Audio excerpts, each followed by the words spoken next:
Welcome to Keep It, Cricket Media's show about pop culture and politics and what happens when they smack into each other at an alarming speed. I'm your host, Ira Madison III. I'm a television writer and Fall Out Boy fan. I'm Louis Fertel. I'm a TV writer and Jane Fonda historian. Let's get into it. And we are back with America's favorite podcast, Keep It. I'm Ira Madison III. I'm Louis Fertel. No idea where you culled those statistics, but I'm going to go ahead and believe it. This is coming out after July 4th, Louis. This is you should be listening to Keep It while firing up bratwurst, hot dogs, sauerkraut, potato salad. Put all of it on the grill. Yes. You know, grill your potato salad. And then guess what toppings I put on it? Nothing. I like it plain. Oh, actually, for the 4th of July, I do have a recommendation. If I haven't brought this up before, the 30 for 30 on American Gladiators, which is my favorite red, white, and blue enterprise of all time. Very good. I think we're getting another American Gladiators documentary on Netflix, but this one is curiously missing a few key gladiators, but it's both awesome and devastating. You won't believe what has happened to some of these people who are like injured in ways you never knew about, but the stories are fabulous, fascinating, etc. I've actually never seen that one, so I think just I will came watch out. It. I've never been a big 30 for 30 person, to be honest. Me neither. I can only think of a couple. I've seen the one about Chris Everett and Martina Navratilova. Like, it has to be about personalities and also, frankly, women for me to care. If you're on a team your entire career, that's not fun. You're not a celebrity. Oh. You're part of a pack. I do love the Henry Hill episode. Henry Hill, as in of Goodfellas fame? Who was Henry Hill? Yes, he like did the point shaving for like Boston College. Oh, that might be something like because Ray Liotta played him in Goodfellas. And so like Ray Liotta narrates it too. Like I watched it because of like the Goodfellas and Liotta fame. I was thinking about Ray Liotta this week because I didn't rewatch it, but I almost rewatched Corona. A movie that should come up a little bit more often. I remember the era. Tina Majorino, Napoleon Dynamite. Roswell? Yes. And Roswell, correct. Also, Ray Liotta, remember when one of the last things we made him do was that show Shades of Blue with J-Lo? He's one of those people that like we love, but also took he's like Eric Roberts. He just has to be in 100 things, you know? Well, speaking of people who've been in 100 things, we have two guests this week. Our first guest this week is Hari Nef, who's literally been in like every buzzy TV show of the past few years almost. Right. No, she only stars in Twitter trending topics. And then our second guest is Alex Edelman, who has a fantastic one-man show just for us on Broadway. And yeah, this originated as a smaller show, was extended a whole bunch of times, and now it's on Broadway. I mean, how many comedians can say they've taken a show to Broadway? It's really a staggering accomplishment for him. Don't you remember my 1992 run at the Sam O'Neill Theater, Louis? And it came to blows with Rita Rudner. She punched you right in the face. She said, "This is my space." It was just me reading Mansfield Park. That was the one-man show. It was me reading it out loud and reacting. Oh, which I would not like to see, I have to say. But I always think about Mansfield Park because there's a section of the movie Metropolitan, which I bring up all the time in the show, about Mansfield Park where two characters are debating whether it's good. And then one of the characters admits eventually, "Oh, I just read about the book. I've never read the book." And so anyway, it's like it's the best part of that movie where the person you're talking to who you think is this like chic intellectual is this like proud poser. Anyway, go and watch Metropolitan. It's on Max. Okay, but also isn't that the epitome of having an argument with anybody online? Right. You have no idea who these people are. Yes. Yeah. You're arguing about a movie or a TV show, and then most of the time they don't reveal, or they kind of accidentally reveal or something, but it's like they've never seen the thing that you're arguing about. So it's like, what the fuck are we doing here? No, right. You take it in good faith that the person who jumped up to be heard is on the level with you. But that's not how the internet works, honey. Pay attention. Yeah, you're arguing the best Spike Lee films, but they've only seen Clockers. Right. They mispronounced Chirac. They don't even know It's actually pronounced Chirac. Yes, it's about the French president. All right. Well, we've got 2 interviews for you this week, and they're pretty good, if I say so myself. I love both of them. They take wild turns. They're but not circuitously. They explore a lot of ground.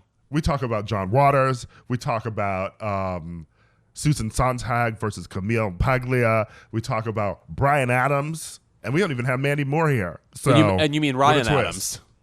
Oh, yeah, Ryan Adams. Do you think Ryan Adams is so angry because people just always think he's Bryan Adams? Oh, no. Well, he in concert used to perform Summer of '69 because people would jokingly shout it out. And also, he would get mixed up with that name all the time. So maybe that's his villain origin story. It honestly could be. We will be right back with Hari Nef. Our guest today is the moment right now. She is a prolific writer, a groundbreaking model, and an iconic actress known for truly everything. Transparent, You, The Marvelous Mrs. Maisel, and just like that, currently The Idol, and now she's a doctor, because you can catch her next in the world's new favorite movie, Barbie, out on July 21st. We're so happy to have her here. Please welcome to Keep It, Hari Nef. Thank you for that introduction, Ira. I was like, damn, my 20s were flashing before my eyes. I love when I get to do the intro for people, but I love it when I get to do it for like people I already know. And I'm like, you know what? Let me just talk about everything you've done that I'm excited that you've been in. And Barbie is... Everyone is talking about Barbie. First of all, it's everywhere. Are you intimidated by how much people are talking about this movie? I can't think of a movie with more build-up in the past 3 years. Yeah, I mean, like today, like the Time cover dropped, and like my like Vogue 7 Days, 7 Looks just like I'm dealing with like phone, and it's a lot of. I think this is really like the come to Jesus of like, you need to change your relationship to the internet now.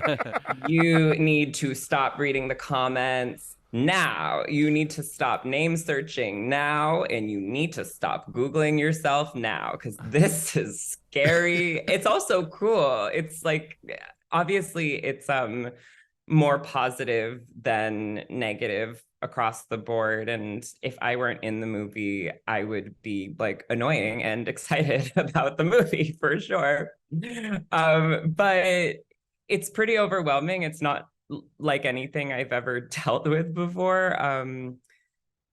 I usually think that hype is a killer. I feel like, the sway of public opinion is always a ping pong, but I don't know. I saw the movie. I've seen it, and it's really fucking fun. And it made me feel like a kid, and I don't think people will be disappointed. I think that it's fun that there's excitement around something that feels like monocultural, that's like pink and silly and vibrant and smart and kind of stupid, and for the girls. And I feel like you usually encounter this decibel of hype around like a Marvel movie that's like gray and like fighting to save the world, and this feels like fab and like draggy and gay, and like I love that people are excited about this kind of thing. Mm-hmm. Yeah, it's so interesting to hear you say like this is like this precipice moment where you're like, let me like change my relationship with social media, because everyone's so excited for this, which has to be such a funny contrast to whatever everyone writes about The Idol every week. But do you see that? Or are you like, I don't even want to search The Idol or what people have to say about my performance, because we love you in it. You're so fun. Like, you have like the best lines on the show. Thank you. The Idol stuff seems like it exists primarily kind of in this internet echo chamber, the way people talk. I mean, obviously it's not objective because the people that I talk to about the Idol know that I'm in the Idol, but I'm obviously able to have like a critical discourse with people in my life who aren't going to bullshit me. The way people talk about the Idol IRL is very different to the way they talk about it online. There are a lot of preconceived notions about like Sam and his other work. There's hysteria around sex. There's hysteria around Abel. There's so many pop stars in the show, and people obviously have a lot of feelings about pop stars. I just think it's funny that the people who, you know, are very vocal about disliking the Idol and taking umbrage with its content are talking about it so much. They're watching it every week, you know. Right. So... It's, you know, like people were trying to like kiki on Sam about saying that he was going to have the biggest show of the summer, but like it is the biggest show of the summer because people are talking about it so much. If people really wanted to shut it down, they would just not talk about it and not watch it. But they are watching and they are talking, and it's a TV show, babe. I welcome the interpretations. I have my own thoughts, feelings, and opinions, but at the end of the day, I'm like, you know, a C-list actress who took a job, and like, hallelujah. You're in the unique position to compare these two people, but I think of, first of all, like Greta Gerwig, as big as she gets, and as I would say, generally speaking, gets better and better as the years go on, has this unique, very calming presence to me. Like, she is not like a enfant terrible in any way. You know, just I really admired the kind of I don't want to say poise, but just like cool she emanates as she does everything. Whereas Sam Levinson has a vibe of, you know, it's like there's a general chaos and he rewrote these scripts, whatever. Do these two creators have anything in common, and what is your experience working with them? Oh, wow. That's a great question. I think that both of them do a lot of divination during casting. I think that I think they have a lot of critical thought about casting, and once they've identified the thing that they are looking for in you, they trust you completely and will frequently kind of build things around you in your vibe. I mean, the role of Talia was written for me. That's iconic. I love that. Thank you. Yeah, I mean, because like I've worked with Sam before. My first film was his Assassination Nation, which came out in 2018, and Sam knows what my strengths are. He knows what my vibe is, and this is, you know, he slotted that into this role that needed to be filled. And Greta also has an immense trust of her actors. You know, obviously she's, you know, up there on film Twitter with like, you know, the up and coming legendaries of our day, auteur-wise, but she's not this like, you know, you read about Stanley Kubrick on set, or like what, you know, like doing the take 78 times, or like, you know, David Lynch, who knows like exactly what color he wants somebody's socks to be, or like whatever. Like she knows exactly what she's doing, when she's doing it, and how she's doing it, but it doesn't feel that way, especially for a comedy. Like if she thinks you're funny, she thinks you're funny, and she's going to let you rock. And, you know, I was definitely coming on as like a supporting actor, and, you know, as a supporting actor, which is like what I've been doing, you have to pay attention to what the leads are doing. And I was taking my cues from what Margot was giving, what Ryan was giving. And Ryan especially does every take a little different. Like he always hits his marks. He always says the line. Like he does everything you need to like check the boxes of effective screen acting, but he experiments and he deepens, and I don't know, he's like the funniest actor I've ever worked with. And he tries different things every time, and they just get funnier and funnier and funnier the more deeply you go into it. So, you know, I would start kind of standard, and then I would kind of build, and like by take like 6 or 7, like it would be weird and it would be booger, and like so much of the booger actually made the final cut. like from the trailer, like the like flat feet, when I'm like screaming it at the top of my lungs with my like eyes rolling back, that was like take 7 or 8. That was like what if I just like pumped it because there were like 18 exclamation points in the script for that, and so I was like, okay, like I'm gonna play the 18 exclamation points. I don't know. Greta creates an environment where nothing is off limits, and she kind of just wants to see, like, especially for a comedy like this, which is broad and playful, she kind of just wants to see what loopy stuff you're gonna do, because that's why you're here. She's not trying to shoehorn you into something. And with Sam, like, I feel like 50% of what actually made the cut, I was improvising. We did so much improv. They both have a trust of their actors, which is not always the case. I love working with both of them, genuinely. Speaking of, taking cues from, and supporting them, Margot and Ryan, I want to hear about working with this other icon that you worked with this year, because I saw you in The Seagull, and you were with Parker Posey. We were just talking about, yes. Yeah, we were just talking about Party Girl this episode. What was it like being, in like a rehearsal space, being on stage, I guess, with her? Parker, I mean, she is, I mean, Party Girl is one of the reasons I moved to New York. I know Parker gets told that all the time, but but she existed in such a like crystalline way in my head as this idea of like a New York girl, a New York actress, an indie stalwart, somebody who was uncompromisingly her, who found a way to interface that with like a casting landscape, so somebody who isn't the normal proposition, a scene stealer. Like, I always look to her in that way, kind of like as a role model. And so getting into the room with her was really exciting. But when you get into a room with somebody, you have to kind of dispense with the idea of them and actually just treat them as a collaborator. And, it took every, like similar when I was like hiding in the bathroom stall, listening to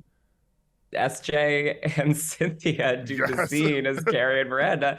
The greatest acting work I ever had to do in my life was telling myself that I was not listening to Carrie, that I was not listening to like these queens, that I was actually listening to two women in a bathroom that I didn't know. Like that took every ounce of acting class I ever had. So like I got into the room, clean slate.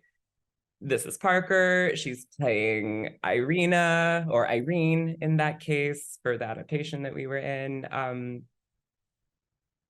I mean, Parker, she has a very specific process. She brought a lot of her own props. She's very into props. She's kind of method in a way. I'm not method at all. So I was just like, but again, she's the lead. So it was just fun to volley with her and kind of go on her trip, especially with that one big scene we had together where she was like, swiring me around the stage, informing me that I like wasn't fab and like telling me to stand up straight. And, she takes control in that scene, and I just get to follow her and be enthralled by her because she's playing this famous actress. So like, honey, like what acting did I really have to do? Like Parker Posey is there telling me how to be fab, and I am me on that stage taking whatever she's going to kick at me. I was going to say, obviously, it's not like an intuitive fit, Parker Posey doing Chekhov, but then I think of all the movies she did, and it's like, no, she makes herself an organic fit. You just think like, oh, this needed that specific. It's like when Drew Barrymore is in a movie or something. It's like, you can't make this person up. There's only one of this person, and now they belong because that's the energy they bring. So I'm very glad to hear that. I'm also intrigued with you as a writer. I mean, going forth, you have all these like huge acting projects. How important is it for you to keep writing as the years go on and your acting career, balloons? I think it's absolutely essential if you are doing or working in any industry that is contingent on you getting picked, to have something else that you can do by yourself and for yourself. And for me, that is writing. And obviously with like, capital W writing, you want to get published or et cetera, et cetera. Like there are still gates that are kept in that regard, but I can sit down to write and, alone here in my apartment in a way that I can't really sit down to act. What am I going to do? Like a monologue in the corner with myself? No, like when I I'm would. not acting. Yes, yeah. Well, well, yes. No, The Hari Hour. I would watch it. Yeah. On PBS. It's giving Patreon. No, when I'm not acting, I write, and I was writing a lot kind of before this stretch of acting bookings that emerged kind of like halfway through the pandemic. I've been kind of like giving working actress, but you know, several, like 2 years ago, I published like 3 things in Art Forum and like an essay in GQ, and I profiled John Waters. See, this is the other thing. I actually am a celebrity profiler, which people don't know. I've done it once, so you know, it's not that big of a stretch. I don't have any acting work like confirmed, finance, scheduled, ready to go after all of this Barbie noise dies down. So I'll probably get back to the typewriter. That being said, I am a WGA member, so I will not be doing the screenwriting, but there are many other things to write. And yeah, I can just do that for myself and figure it out. You know, girls always ask me, they're like, I want to be an actress, I want to be a model. I'm like, great, you should go for it, but make sure you have something else that is not contingent on getting chose. You brought up your profile of John Waters, and I just have to know, just sort of like, how did you prepare yourself for talking with, you know, this icon? And like, what was it about, like, you know, preparing for this, going into it, being like, I really want to know this about John Waters and ask, and then what were you surprised to learn coming out of the interview? I watched so many interviews that he had done, and I also watched, of course, like all of the films of his that I hadn't seen. I'd seen most of them, but not all of them. And I don't know, I think that I could only write about him through the lens of my own interests and my own questions. And I came down to this fundamental question in sort of like observation that, especially watching his films, John Waters has broken every contemporary piety around political correctness. You know, he has gotten edgy with race, he's gotten edgy with gender, he's gotten edgy with, he's like literally just blown, like no one is safe. Like, if you're poor, there's a joke about it. If you're trans, there's a joke about it. If you're a person of color, there's a joke about it. If you're gay, if you like whatever, like he flames everyone. And I'm just like, and yet he is beloved, rightfully so. And yet people think that he's an, you know, like funny, rightfully so. Like he has somehow avoided being canceled. And his whole ethos is on paper so patently cancelable. Like there are so many, like, you know, like I can just like imagine like a Bustle think piece that just goes through them all and like destroys, you know, like but no, people don't, and they won't, and they don't dare. And I'm like, why is that? What is the secret sauce? Does John Waters have the secret like shield against getting canceled? I wanted to get to the bottom of that. And I kind of just let him talk. That's the thing. That's something that I brought to Talia on The Idol. If you want to get like people fundamentally just want to talk about themselves, yes, and be heard, as you two probably know. You kind of just hang back and ask the very specific things you want, and people will talk. John Waters definitely has done a lot of press, and he says a lot of the same things over and over again. And I know the things that he says over and over again, and I just tried to push past those with specifics. And I think the specifics of, you know, the specifics that I could dive into was actually, you know, around his portrayal of transness and like trans women. You know, there's the, you know, amazing like chick with a dick scene. I think it's in Pink Flamingos where, there's a trans woman and she like flashes people in the park and they run away. I asked him, not in a confrontational way. I was just like, I asked him about the actress and about his relationship to her. And it was so clear in the way that he spoke about her, and she's still alive and they're still in contact, that he loves her and loved her, and that gag in that film was her idea.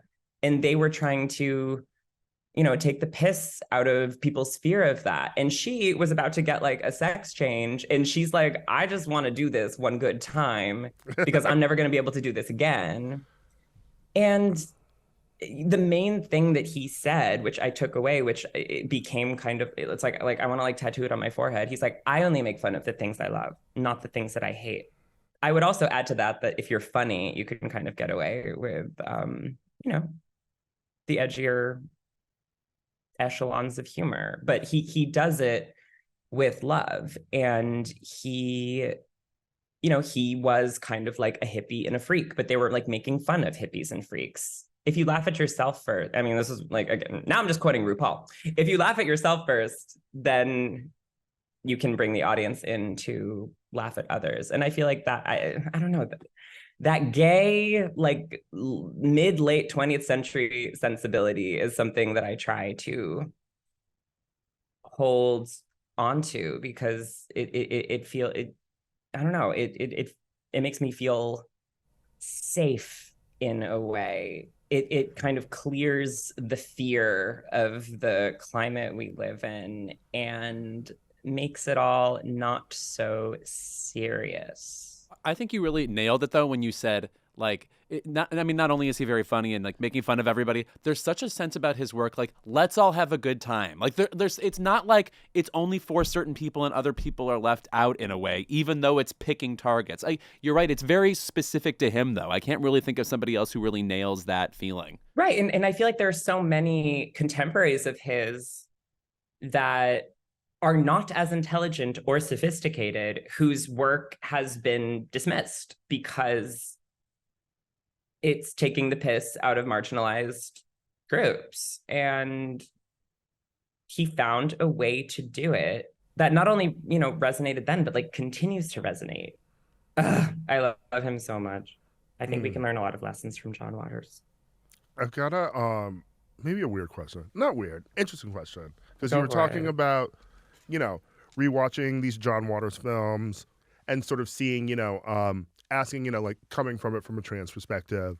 And I have to imagine, like there's a lot of pieces of media that you've consumed that you've been like, I kind of like the trans representation in this. I hate it in this, etc. Is there something that you've seen that maybe you're a fan of that you were like, if you had the chance to sort of redo that character or come at it from a different perspective, something that you're like, I want to put the Hari Nef stamp on this and do it right?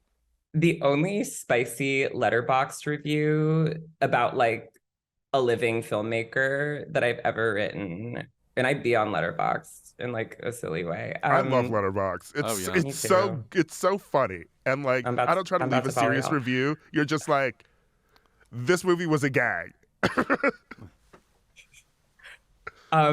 Dressed to Kill, Brian De Palma, like spooky tranny psychotherapist killer. I'm like, I literally wrote an open letter to Brian De Palma. I was like, let's do a remake. Let's get it on and poppin'. Like, I'm ready. Are you ready? Like, this is cool. We've just got to do it a little, like, it's a great movie. It's, is it transphobic?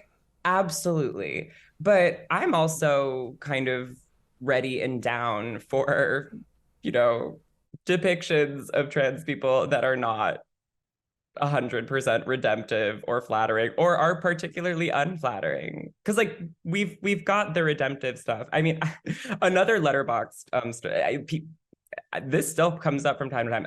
The one Letterboxd review that I got in some like hot water for was my review of Safe, Todd Haynes. Oh, yes. Julianne Moore. Yes. Mm-hmm. Yeah, I think it was his first collab with Julianne Moore.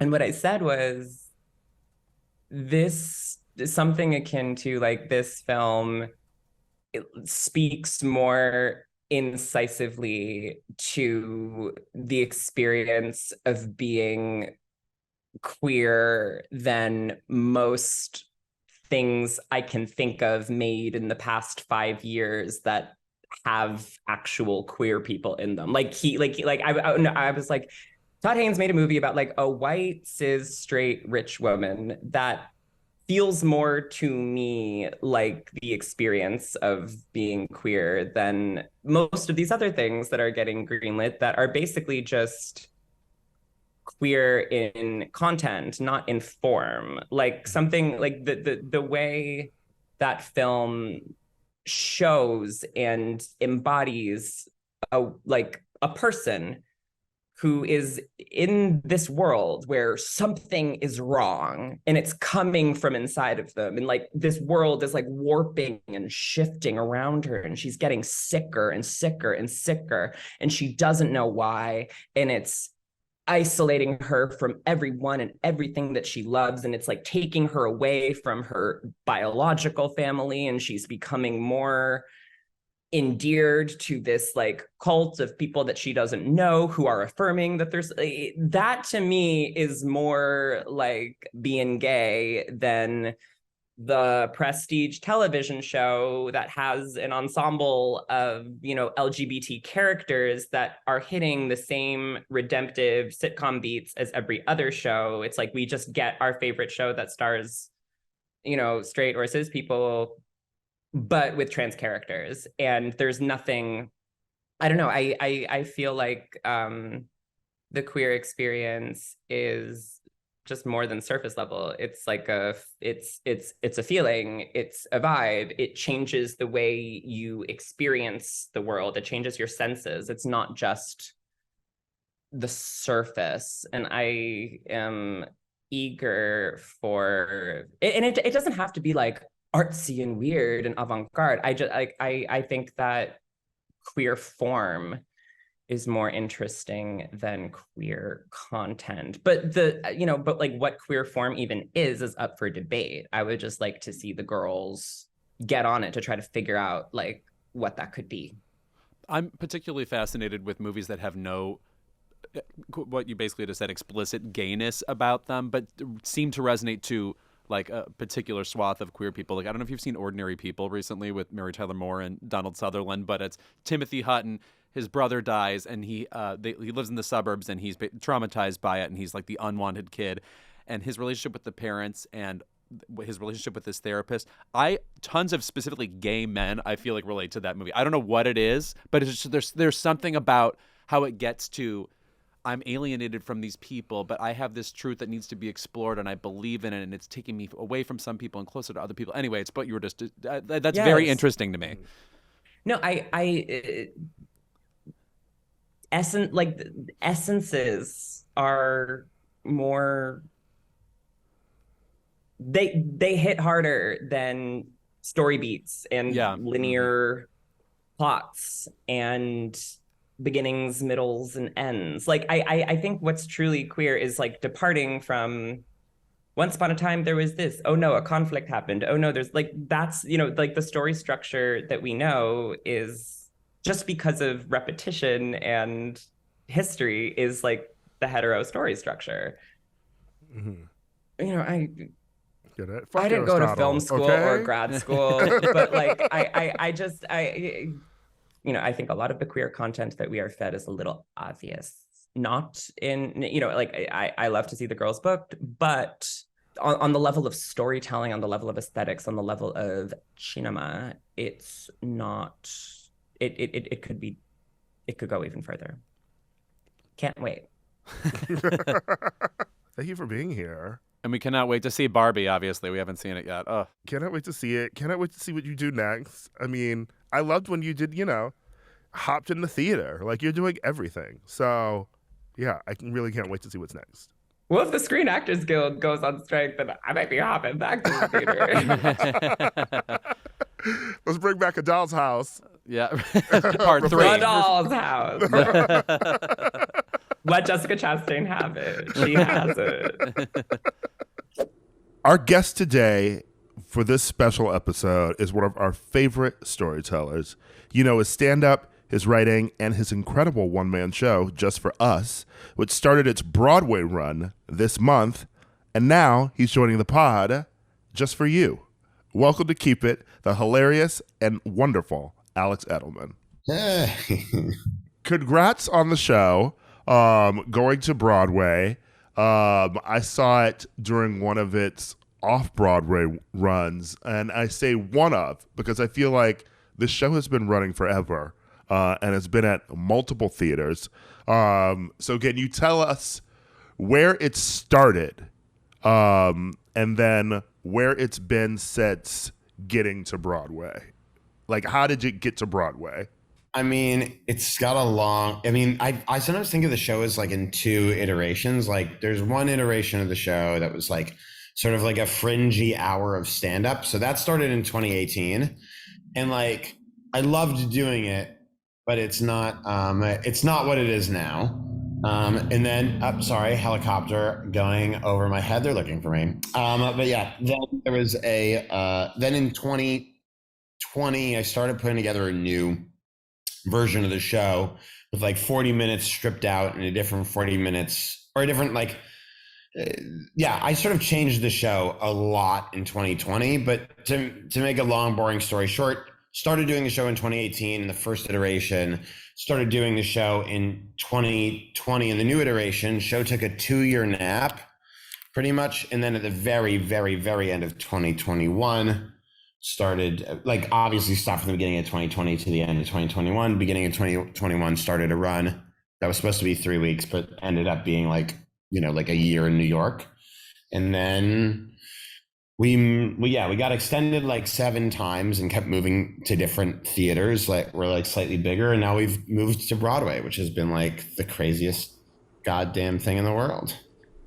Now, I assume it's exciting to get that kind of opportunity, but at the same time, it means you've been priming the same material and jokes for a long time. Is any hemisphere of your brain dying to talk about literally anything else? Like just going up on stage, let me talk about whatever, the Mona Lisa or something, anything. Not to be a downer, but not really, because first of all, you do a thing that resonates with people and you have a million interesting discussions about it. Like my show has to do with like a lot of gray areas in between things that people care a lot about.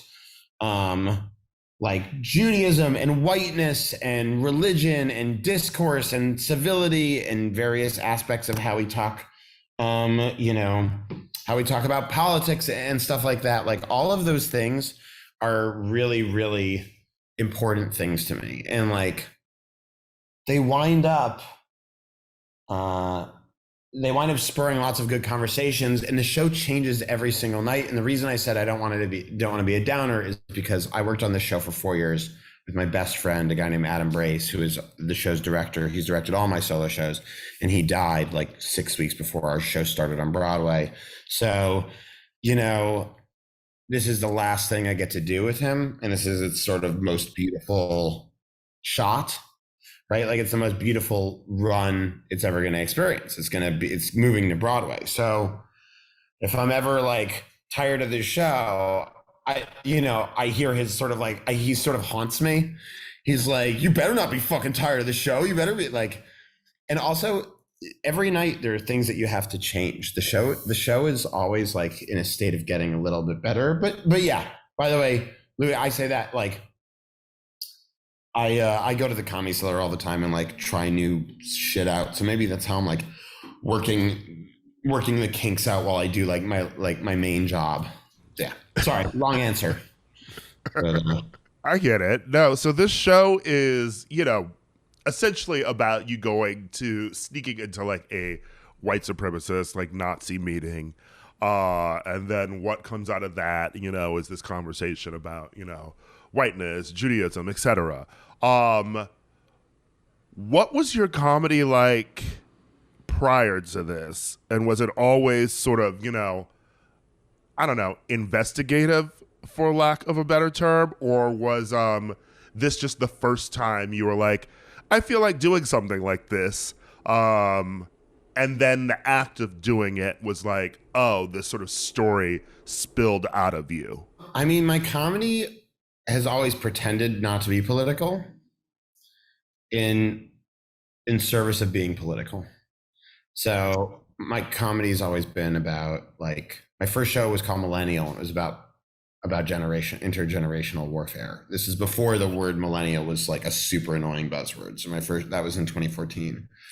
And people cared about it because, like, I love finding things that everyone can talk about, like people of color, white people, Jews, non-Jews, Democrats, Republicans, old people, young people, like everything. Everyone is interested in, intergenerational warfare and whether or not, and like generational divides. And my second show was about how people are very lonely. It was called Everything Handed to You.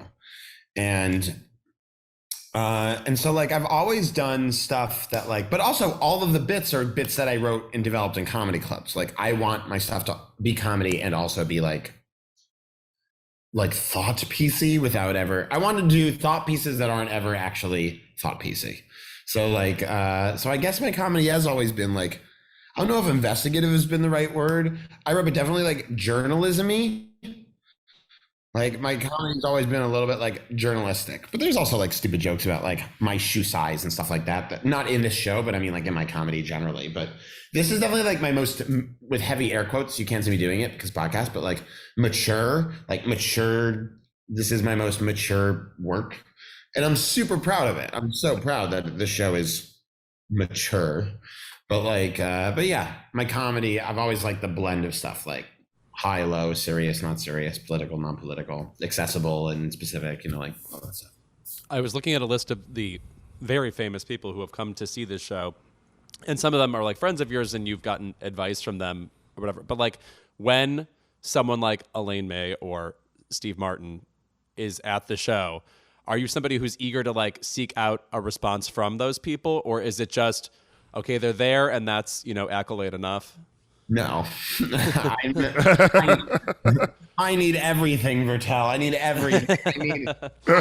I want them to love the show and adopt me and raise me as their own and decide that I'm mid-carnated, but like, yeah, when Steve Martin came to the show and when Seinfeld came to the show, like your whole body just goes like, it's a crazy. Nathan Lane came to opening on Monday and it was like,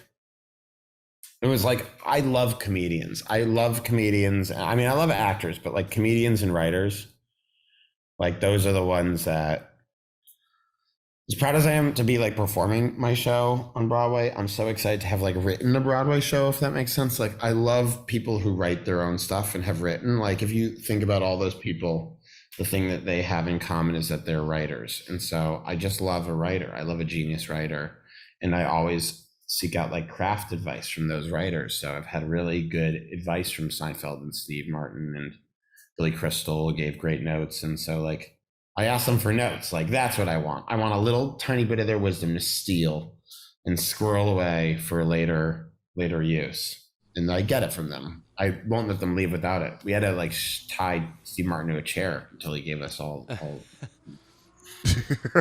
It's interesting to think though that like the average viewer may shift from someone like a comic to now like a celebrity who goes to the show may be more Broadway oriented, like Nathan Lane or something. Like I hope Patti LuPone gives you feedback on this show. You know what I'm saying? Oh my God, Patti LuPone be like, "Don't join Equity." Like that's fuck Equity. Don't join Equity. But you know what is so weird to be part of this Broadway community all of a sudden, where like everyone knows who like Donna Murphy is. Like I'm learning like a lot of names I had never heard. They're like, you don't know. Like Mare Winningham was at one of our early shows, and I was like, fuck yes. I mean, like I love Mare Winningham. Like, but you know who's like one of the show's biggest supporters is? Do you know Cherry Jones? I'm a human being. Of course. Have I seen 24, yeah, motherfucker? Yes. Did she date Sarah Paulson for 4 years? Yes, come on. Yes. Our president. Cherry has seen the show like 3 times or something like that. And like, I fucking love Cherry Jones. And she always like, we went to go see a play together. Like, I'm like decent, like we are the weirdest like couple. We like go places together now. We'll like go to play. What? We went to a play, and halfway through, she leaned over. She's like, "This fucking sucks." By the way, she is an intimidating person. I like to hang out with Cherry Jones would be. I would be in my head. Yeah. She's the nicest woman on the planet. All I'm saying is that like I love the community of comedians that I've been introduced to through doing comedy for like a decade. But I'm also like pretty excited about this community of like Broadway people. It's a little insular, like it feels like they're very dedicated to like, you know, like it feels like there are things where someone will tell me about like this really intense drama, and then they'll walk away and I'll have to go ask someone else what names they were like so so-and-so. And I don't know anyone's name, and they're like, "You don't know that the capitalization on that show is X amount of money." And I'm like, "How do you know that?" They're like, "It's public information." And like, it's the craziest, most insular community. And I love its little attendant dramas and celebrities that are only celebrities in that community. And like, I said to like the PR people, I was like, I want to do every Broadway PR show that has 54 listeners. Like, I don't want to do anything big on I don't want to do any big Broadway podcasts. So like, that's great. Cause just so you know, there are no big Broadway podcasts, but like I was like, I want to do like some guy has a microphone in his mom's basement and he just talks about how much he, you know, like hates Chicago, the city and the show. And like, I want to do that guy's crazy podcast. Like that's and they're like, great, done. Perfect. But to be fair, that would be a highlight. I mean, those aren't just like regular comedy fans. Like that is a new demographic for you. I mean, and how many people get to break through to those people who were just, you know, sitting around like talking about how devastating Leopoldstadt was or whatever. But you're right. They care about theater. Like I care about theater. I'm more earnest than I think the average comedy fan is, but more cynical than the average theater fan is, which means I'm in this like weird middle space between the two. And which is fine. Like my show is more comedic than most theater shows and more theatrical than most comedy shows, but the blend seems to have just enough to service both sides. And so like, I think Ira, like that question you asked like 3 questions ago is like a good question. Cause like, I don't know if my stuff's like investigative, but the person that I am I think I've always wanted to go everywhere and meet everyone and do everything. And so like having that, I guess, reflected in my stand-up or reflected in my solo show, like actually very much is who I am. Like, I want to meet everyone. I want to like, and not just celebrities, but like the weirdos. Like I want to meet the weirdos and like. They are the weirdos, working out. To be honest, for the record. Right. The celebrities are the weirdos, for the record. Well, those are the best ones, Ira, right? You've met a million celebrities. You're like, God, you're fucking weird.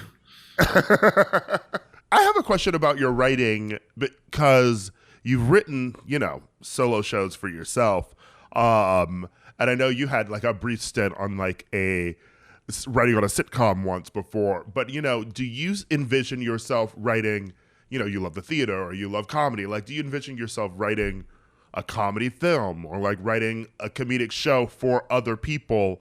Or do you have any interest in write characters and other people? Would you rather just sort of do comedy for yourself? 1,000%. I want to write I didn't get into storytelling to just sort of give one perspective my whole life. You know, the most horrifying advice that's ever given to a writer is write what you know, because people are always like, oh, you're a farmer from Minnesota, or you're a black man from Seattle, or and so they're like, you should write about that. But what really that means is like, if you know shame, write shame. If you know anger and insularness, yearning for something else, write that. Like, and so for me, I understand, like, because of my like Orthodox Jewish background, like what I love is like the struggle between, you know, modern and traditional. Like that's a thing that I understand. Or the struggle between the community and the individual. Like that's something that I understand. And like I've always wanted to write about, you know, like the book I desperately want to be part of adapting is a book from childhood that I read as a kid called The Ear, the Eye, and the Arm, which is like an Afrofuturist book. Because like it's got this beautiful understanding of the intersection between traditional and future, you know, like traditional and modern. And it's this beautiful fable and set in like Zimbabwe in the year 3000. I was always like, I want to adapt that book. And very naturally and very, of course, validly, my, you know, the people that I work with were like, no, like, no, we're not. You know, like at some point I'll find the right creative partners to do something like that with. But no, I desperately want to like expand the universe of like the stuff that I talk about. And like, I think that sort of drive to actually understand people who aren't me, like part of that is wanting to, you know, I love writing for other people. I spend a lot more time writing for other people than I do writing for myself. Even in the show, my favorite jokes to make, my favorite things to talk about are the people that aren't me. Like my whole show, actually, people are like, that's such a personal show. And I'm like, yeah, but I would say that like 80% of the show is me talking about other people, which doesn't mean it's not personal. So like, yeah, like I desperately want to write like plays and books and fucking ballet and opera and like everything. I don't know how to write music, so that's gonna be a real problem. But like, I really, really, I want to do. I'm sure, Ira, you're the same. You guys, you both like, I don't know, right? Like you guys also kind of. Well, I would say that we enjoy writing for other people, but we're like Frida Kahlo, most inspired by ourselves, ultimately. Yes. You know what I mean? That's fucking brilliant. I was going to say, so it's interesting that you are just interested in writing, period, and it doesn't have to be a comedian. Are there people like songwriters or people who specifically are not funny that really appeal to you and based on what they do? Oh my God, Regina Spektor. Of course. Is unbelievable. Growing up, I was such a big Ben Folds guy. Like I'd say that Ben Folds was such a huge part of my life and upbringing. And who else? Adam Duritz in Counting Crows. Like Oscar nominee. Yes. Is he? Oh, that's right. For Accidentally in Love. You are correct. Yes. But also like even people who write like music for films. One of my closest pals is Benj Pasek, and I love Benj Pasek, and his work is absolutely phenomenal. And were either of you guys Bright Eyes people? That's exactly our like we're 36. Like when you were in high school, Bright Eyes occurred. Yes. Yeah. Bright Eyes, that Casadega album has like 5 incredible songs that are all like gorgeous things about other people. 4 Winds, If the Brakeman Turns My Way, like I love. And I even use, whenever I get asked to like teach storytelling or solo shows, I always use the song Walking in Memphis as a template because it's such a great template for a solo show. I won't bore your listenership with it, but like truly. Which version? Not the Cher version, baby. It's the Mark Cohen version. Get out of here. The only Cher version I can't get on board with. It's like, I love Cher and I love her covers so much. I just hate that cover because the song's about being an anonymous weirdo who goes to like play piano in a bar in Memphis, and he walks in and they're like, do you want to get on stage and sing with us? And like, you can just imagine Cher when she's doing the cover. She's like, you know, they bring her to the piano bar and the lyrics should be like, is that fucking Cher? You know, like it really.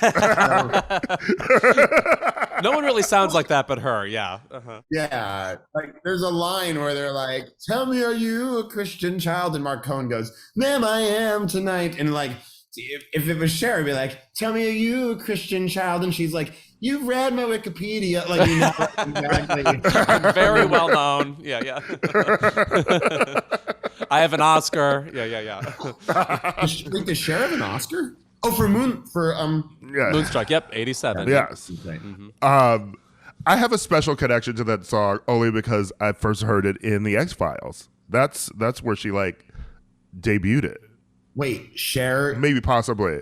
Yes, there's a 5th season episode, like the Postmodern Prometheus, which is sort of like their Eraserhead Elephant Man episode. It's done in complete black and white. and it ends with the like Elephant Man-ish like character like dancing on the stage with Mulder and Scully and Cher singing "Walking in Memphis." Ira, I have listened to probably 8 or 9 episodes of this show in the past year, and I know for a fact that this is at least the 3rd time that you've referenced the X-Files. Oh, yeah. Oh, excuse me. It's like 50 First Dates over here. We have our 5 references and we keep making them. Okay. I'm surprised that Louis hasn't brought up the Carpenters yet. Okay. Oh, yeah, no, I do have the shirt on. Yes, right. Yes. I genuinely, like, because I remember the first time I heard it, I was like, that's interesting. And then the second time I heard it, I was like, I wonder if there's like an X-Files component to the show that I don't understand. Just a really short memery. That's yeah. Or only a specific memory for like 8 things we grew up with. Yes. We've done this for almost 300 episodes. I think that we're in a circular pattern of everything that we've discussed ever. Who are your guys though? Even though I feel like I know it, but like who are your song, like if you had to pick, and not just song people, who were your writing song people? I mean, like everybody who's my age would say this probably. I mean, gay or women, but like it was Alanis first, and then I got into Liz Phair, and then Amy Mann. And Amy Mann, I think, is the greatest songwriter who ever lived. Really? Yes. She's like you in that I feel like she's just inspired by other people. It's not just here's a purely autobiographical moment. Like she uses empathy to explain other people and like help bring you into things like a mental illness, whatever. She writes about things I'm interested in, namely, what the fuck is up with that person? I mean, I love that song Charmer. Oh, and kind of an underrated album, actually, but I love the song Charmer. I think so, too. I mean, it came, like, I was listening to, you guys did an episode with, like, Connie Britton, who I think is, like... Oh, Slay Boots. Mm-hmm. Yes, we love her.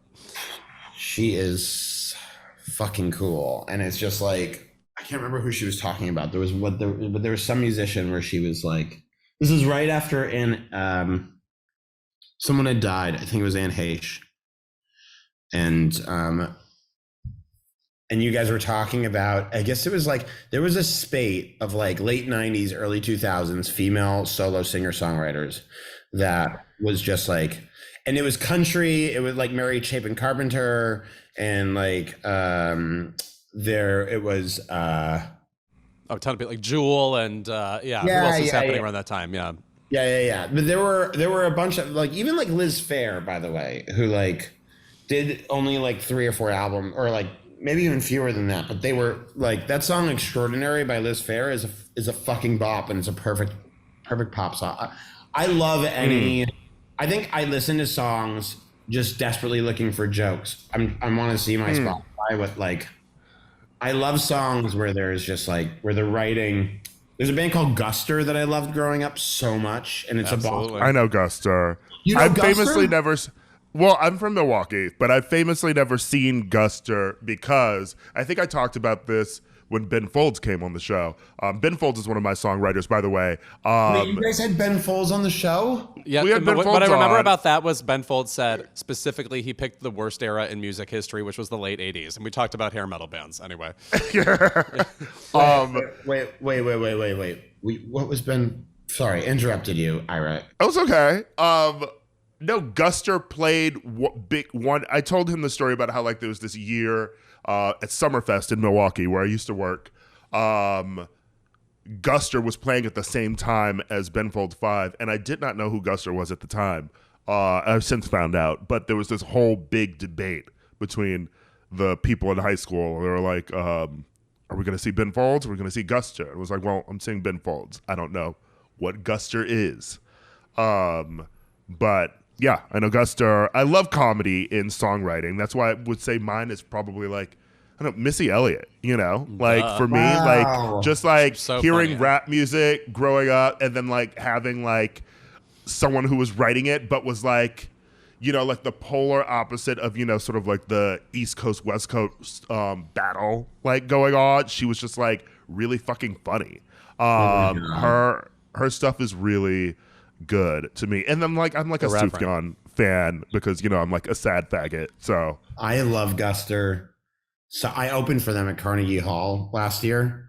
They sent me a message going, do you want, or Ryan Miller, who's the lead singer of Guster, was like, I heard you're a fan. And I was like, I'm a huge fan. He's like, would you want to open for us at Carnegie Hall?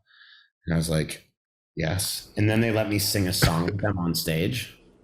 Like, wow. I never sung on public. Okay. And never will again. But like,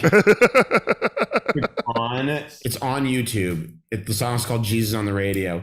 And my girlfriend at the time wasn't able to be there, but she was watching the video and she said, you look like a baby. You look like, because I'm like bouncing up and down the whole time, like I'm singing. She's like, you look like a toddler who's happy. And I was like, yeah, no, I was so happy. It was like the best thing that ever happened to me. It was so fucking cool. You probably never could have. I mean, like, who would have ever guessed that comedy would take you to that? That's. I mean, that must be bone chilling. There are so many. Like, I've started calling them side missions. Like, you know what I mean? Like, getting to do a podcast you like is a side mission. Getting to, like, you know, I did a Q&A the other day with Josh Groban at the 92nd Street Y, and it was like fucking cool. Like, he's actually hysterical, and he's so fun. He's so funny and so nice and so thoughtful. And like halfway through, I was like, this is a side mission. Like, this is great. Like, you know, meeting Steve Martin, that's a side mission. Like, I don't know. But yes, comedy is great for side missions. I love Josh Groban. I love him in Sweeney. So have you guys had him on the podcast? Because he would be the best podcast guest. I met him once, like 10 years ago, and what I remember him talking about, well, it was bizarre. It was like at the Renaissance Hotel or something. He was talking about how he was at a Bjork concert and he was too scared to meet her. I'm like, imagine if like a superstar just waiting in the wings and then doesn't have the nerve to greet you. That said, if it's Bjork though, I'm sorry, baby, you should be intimidated. Sorry, that's like Mozart up there. I'm gonna get angry tweets for this. I've never said this out loud before. I don't fully get the Bjork thing. Well, what I'm going to do is send you a list of songs that will help ameliorate what you just did to my podcast, me, Louis. I know. Yeah, I know, Louis. But you will learn. I've heard you. Look, and I know Bjork is a like. I just like. I love Bjork. I just don't understand why Bjork is like this and like. Just to pick another Icelandic artist, I know there's more than two, but like Sigur Rós is like not. Because like, why Bjork? Like, is it like clearly the art is incredible and like, but like, is it so virtuosic that it's like, you know? I would argue yes. I mean, this is a longer discussion we can have another time. But also, Bjork, you have to remember, was a yes, right. You will pass away. But yes. She was also a child celebrity in Iceland. Like got a record deal when she was 11, and so really? she has this legacy of being like a very known prodigy before she became an electronic artist and all these other things. So I just don't know it. I just missed it. It's one of those things where like I'm the craziest fan of auteurs though, like Beck. I opened for Beck for a little while on one of his that's amazing. And I gotta watch him. And I had a bad experience opening for Ryan Adams before that. I like opening for musicians. I think it's a good thing for comedians to do, and it's hard, which I think is a really good reason to do it, actually. But like fans actually love it because who would you rather see? A comedian you've never heard of or a band you've never heard of? Most people would actually, when they think about it, like enjoy a comedian more. And like Beck does everything. Like Beck sits down and he writes the songs and then he makes this, like he does it all himself. And so like I have respect for like specific artists who do certain things, but sometimes I like feel like there will be like an oeuvre. Like I've just missed Bjork's oeuvre. Like I don't know about her. So wait, quickly, what happened with Ryan Adams? He just like wasn't very nice. Like that truly is the like he was just kind of like mean to me and his crew, and he wasn't drinking, which is very admirable, but he did that thing where he like enforced some maniacal thing on everyone else to never ever be drinking. So like these guys were all like drinking in secret, and like there were weird like dramas that he had with like lighting people and sound people, and like he had a pinball machine on tour that only he was allowed to play, and it was like it was a very, and he was like just a kind of just like a not a very nice man, and it left a really like sour taste in my mouth for musicians. And then like Beck, who I never met, sort of called me up out of nowhere and was like, "You want to come work for us?" And I was like, "Please." And but yeah, Ryan, I Although Ryan, I don't know that it's a secret anymore that Ryan was unpleasant. I don't want to pile on someone who has been, No, this is a pro Mandy Moore podcast. So, yes. Oh, yes. Also pro Liz Phair. Liz Phair has similar thoughts about that. Yeah, I didn't know that. I knew about Mandy, but I didn't know about Liz Phair. And I'm very big on not like dogpiling on someone, but like it was really, really bad. He knew I was a big Gary Shandling fan, and Shandling and Ryan were friends. And so once he was angry at me in Harrisburg, Pennsylvania. He went, Gary Shandling would have hated you. Good Lord, what? Although he did apologize for it. His band was like, you can't say that, man. I have some, sympathy for him. I think he's gone. I think he's not entirely well. And I think he goes through things, and please don't clip this one bit out to make it seem like I just talked about Ryan. Contrive a little graphic with you in boxing gloves with Ryan Adams. It's like Alex Edelman destroys Ryan Adams. Wait, what was the pinball game? Come on, Adams family. I've got a picture of it somewhere. Hold on, let me just search for Harrisburg, Pennsylvania. I mean, actually, I want it to be like an Indiana Jones pinball game. No, it was a band. It was a band of some kind. I think it was like some sort of AC/DC pinball game. Oh, that's pretty rad. It was actually pretty rad. And he's an amazing person. Just The thing about AC/DC that I learned is that also men are from Australia. I didn't know that. I thought it was like people named Nicole and Kylie and stuff. No, there's a lot of other stuff going on. That is so fucking funny. It would not shock you to know that I'm an AC/DC fan. What? I am not. Please. Well, with the 2 songs you know of theirs, go ahead and name 4 songs. Okay, first of all, Hell's Bells, Rocket. Yeah, go on. I love Highway to Hell. I love. Okay. Do you like a Virgin too? Let's get a little deeper. Whoa. Okay, first of all, I love High Voltage. Okay, and Hard as a Rock. Okay, we can hash this out some other time. 1977 is a very good album. All right. What's that? You shook me on. I like AC/DC because I read a lot of Chuck Klosterman, and all he ever talks about is like 80s rock bands. Oh, so you saw the words in text, and that means you're a fan of the band. I got it. Well, I saw them in high school, so I started listening to them. Oh, okay. Are you a big Chuck Klosterman fan? I'm a huge. Yeah. I think if Chuck Klosterman had to write for Chuck Klosterman is like if David Foster Wallace was forced to write for New York Magazine. Like I really think like he's. I like Chuck Klosterman because he's not always like doing backflips to show his intellect, but there's so many ideas in the thing. Like I'm a big Chuck. Is Chuck Klosterman like around? Does he like do stuff? He's around. He just had a new book come out called The 90s. I did not know that. I've only read, of course, Sex, Drugs, and Cocoa Puffs. Which everyone has read. Yeah. He's only like 51. Like that Sex, Drugs, and Cocoa Puffs is like over 20 years old. Like it's crazy how young he was when he produced some of that stuff. Wow. Have you guys been following this? People have been like recently uncovering the Susan Sontag, Carmine Paglia. I mean, Susan Sontag. Those interviews are unbelievable to watch. She is so nasty, and also it's like then you start if you look into her history with like Annie Leibovitz, there's like dubious qualities to it. And did you know that Cate Blanchett's performance in Tar is largely based off Susan Sontag? Are you serious? Yes, which makes total sense. I can't believe I didn't intuit it myself. I can't believe she had to tell me. Do you know that Susan Sontag joke in Bloody Bloody Andrew Jackson? Does this? No. Okay.